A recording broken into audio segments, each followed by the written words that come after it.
Right నీరుగా మనం చూసాం మదనపల్లె కలెక్టరేట్లో ఫైళ్ల దహనానికి సంబంధించి అంటే కార్యాలయ దహనానికి సంబంధించి కూడా తీగలాగితే ఒక్కొక్క డొంక కదులుతున్నటువంటి పరిస్థితి కనిపిస్తోంది. ముఖ్యంగా పెద్దిరెడ్డి అనుచరులు ఒకవైపు ఇటు హైదరాబాద్లో ఉన్నటువంటి శశికుమార్ ఆయనను కూడా అదుపులోకి తీసుకునే ప్రయత్నం చేశారు, కానీ ఆయన అబ్స్కాండ్ కనిపించట్లేదు. కానీ ఆయన నివాసంలో మాత్రం ఒక 4 ట్రంకు పెట్టెల్లో పూర్తిగా ఫైళ్లు ఏదైతే డాక్యుమెంట్లు దొరికినటువంటి పరిస్థితి కనిపించింది. ఇంకోవైపు మాధవరెడ్డి ఆయన ఢిల్లీలో వైసీపీకి సంబంధించిన నేతల కనుసన్నల్లోనే తలదాచుకున్నట్టుగా తెలుస్తోంది. అదేవిధంగా ఇప్పుడు ఈ కార్యాలయ సిబ్బంది పైన కూడా ఒక్కొక్కటిగా వేటు పడుతున్నటువంటి పరిస్థితులు అయితే కనిపిస్తాయి. అవును, ప్రస్తుతం 2 ఆర్టీఓల పైన వేటు అయితే పడింది, వాళ్ళని సస్పెండ్ చేసినట్లుగా తెలుస్తుంది. చూద్దాం, మదనపల్లి సబ్ కలెక్టర్ కార్యాలయంలో ఫైళ్ల కాల్చివేత కేసులో 2 ఆర్టీఓలను ఒక సీనియర్ అసిస్టెంట్ ను సస్పెండ్ చేశారు. నిన్న రాష్ట్ర ప్రభుత్వం ఈ మేరకు ఉత్తర్వులు జారీ చేసింది. Revenue special chief secretary Sisodia నివేదికల ఆధారంగా ప్రభుత్వం ఈ నిర్ణయం తీసుకుంది. గతంలో మదనపల్లి ఆర్టీఓగా పనిచేసిన మురళి ప్రస్తుత ఆర్టీఓ హరిప్రసాద్ తో పాటు సబ్ కలెక్టర్ కార్యాలయంలో సీనియర్ అసిస్టెంట్ గౌతమ్ తేజ్లను సస్పెండ్ చేసింది.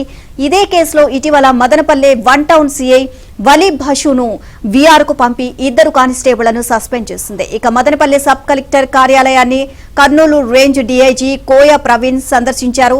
ప్రస్తుతం తమ అదుపులో అనుమానితులు ఎవరు లేరు అన్నారు కోయ ప్రవీణ్. ఇక ఎఫ్ఎస్ఎల్ నివేదిక రాగానే 15 రోజుల్లో నిందితులను గుర్తించి అరెస్ట్ చేస్తాము అన్నారు. మాధవరెడ్డి ఇంట్లో 500 వరకు ఇళ్ల స్థలాలు, ఇక భూముల డాక్యుమెంట్లను స్వాధీనం చేసుకున్నాము అని తెలిపారు. హైదరాబాద్ లో శశికాంత్ ఇంట్లో మదనపల్లికి చెందిన భూముల రికార్డులు దొరికాయి అన్నారు.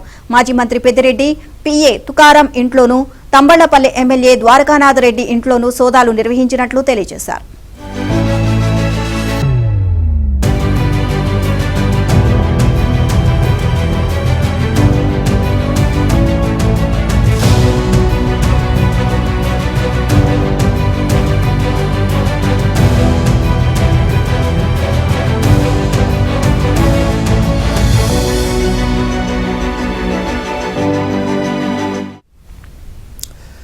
మాజీ ఎమ్మెల్యే నవాజ్ బాషా ఇంట్లో కొన్ని రికార్డులు స్వాధీనం చేసుకున్నామని ఆయనపై కేసు నమోదు చేసినట్లు కోయ ప్రవీణ్ తెలిపారు. ఇక ఫైళ్ల కాల్చివేత కేసును అన్ని కోణాల్లో సాంకేతిక సహకారంతో పరిశీలిస్తున్నట్లు వివరించారు.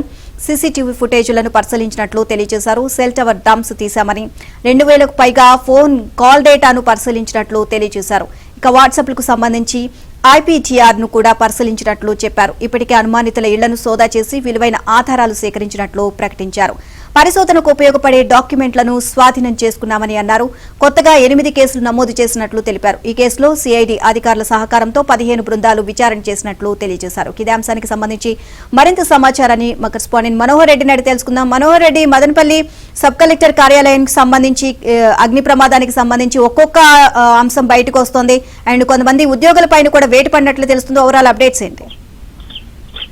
Good morning Neerama. Madanapalle sub collectorate లో చోటు చేసుకున్నటువంటి రికార్డుల దగ్ధం సంఘటన కేసులో ఇప్పటికే పోలీసుకు శాఖకు సంబంధించి ఒక సిఐని వీఆర్ కు పంపించడం జరిగింది. అదేవిధంగా 2 కానిస్టేబుల్ కూడా సస్పెండ్ చేసినటువంటి పరిస్థితి.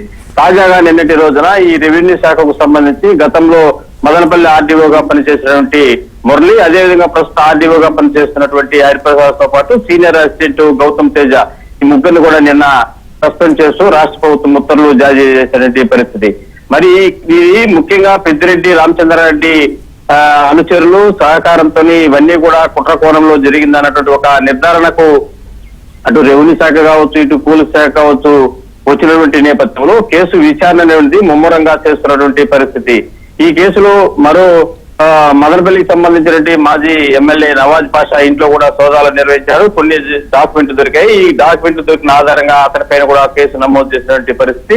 మరోవైపు తమ్మలపల్లి ఎమ్మెల్యే పెద్దిరెడ్డి ద్వారకానాథ్ రెడ్డి ఇంట్లో సోదాలు చేశారు. అక్కడ ఏమీ దొరకలేదనే విషయాన్ని కూడా పోలీసులు స్పష్టం చేశారు. మాజీ మంత్రి పెద్దిరెడ్డి రామచంద్రారెడ్డి పిఏగా పనిచేస్తున్నటువంటి తుకారం ఇంట్లో కూడా సోదాలు నిర్వహించినప్పుడు కూడా ఎలాంటి రికార్డులు దొరకలేదు. అయితే హైదరాబాద్ లో శశికాంత్ ఇంట్లో మాత్రము కొన్ని కీలకమైన డాక్యుమెంట్లు కూడా పోలీసులు స్వాధీనం చేసుకున్నటువంటి పరిస్థితి. అంటే ఈ విధంగా పోలీసులు దాదాపు ఈ కేసుకు సంబంధించి రోజు రోజు కూడా పురోగతిని సాధిస్తున్నటువంటి పరిస్థితి మనం చూస్తున్నాము.